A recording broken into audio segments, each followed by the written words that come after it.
হিমালয় পর্বত সহ পৃথিবীর অপর অপর বরফাচ্ছাদিত পর্বতের বরফও গলছে সমভাবে। বরফ গলা সেই পানি সমুদ্রে পতিত হয়ে সমুদ্র পৃষ্ঠের উচ্চতা বেড়ে যাচ্ছে দিন দিন। সমুদ্র পৃষ্ঠের উচ্চতা বৃদ্ধির ফলে সারা বিশ্বের নিম্নাঞ্চলের দেশগুলো সবচেয়ে বেশি ক্ষতিগ্রস্ত হবে, যার মধ্যে বাংলাদেশ অন্যতম।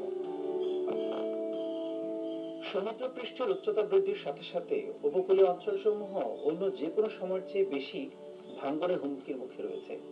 প্রতিনিয়ত ভাঙ্গনের ফলে এই এলাকার অনেক মানুষ এখন গৃহহারা। তলিয়ে যাচ্ছে ফসলি জমি, শিক্ষা প্রতিষ্ঠান, স্বাস্থ্য কেন্দ্র, মাছের খামার ও রাস্তাঘাট সহ অন্যান্য বহু স্থাপনা। রাস্তাঘাট তলিয়ে যাওয়ার ফলে যোগাযোগ ব্যবস্থাও বিচ্ছিন্ন হয়ে পড়ছে। দীর্ঘদিন ধরে ভাঙ্গন থেকে রক্ষা পাওয়ার জন্য নানা ধরনের উদ্যোগ গ্রহণ করা হয়েছে, তবে এর কোনোটি প্রাকৃতিক উপায় ছিল না।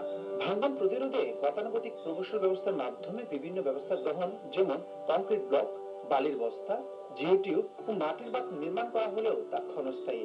আর এই কারণে জনগণের সুফল বেশি দিন ভোগ করতে পারছে না। প্রাকৃতিক উপায়ে সমুদ্র উপকূলবর্তী এলাকাসমূহে ভাঙ্গন প্রতিরোধে দেশে দেশে গবেষণা কার্যক্রম চলমান রয়েছে।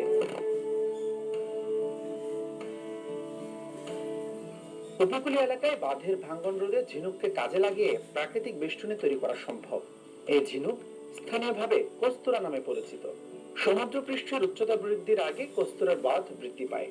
কস্তুরা দিয়ে তৈরি প্রাচীর পলিপ্রবাহ নিয়ন্ত্রণের মাধ্যমে ভূমিক্ষয় রোধ করে। কস্তুরা প্রাচীর সমুদ্রের ঢেউ প্রশমনের মাধ্যমে উপকূলকে ভাঙ্গনের হাত থেকে রক্ষা করে। একই সাথে এই প্রাকৃতিক বাঁধে বিভিন্ন ধরনের সামুদ্রিক প্রাণী অভয়ারণ্য হিসেবে অবস্থান করে। সেই সাথে কস্তুরার এই বাঁধ প্রতিনিয়ত বৃদ্ধি পেতে থাকে, যার ফলে প্রাকৃতিকভাবে সমুদ্র উপকূলে একটি টেকসই বাঁধ নির্মিত হয়ে যায়, যা টেকসই উন্নয়নে অনেক বেশি গুরুত্ব বহন করবে।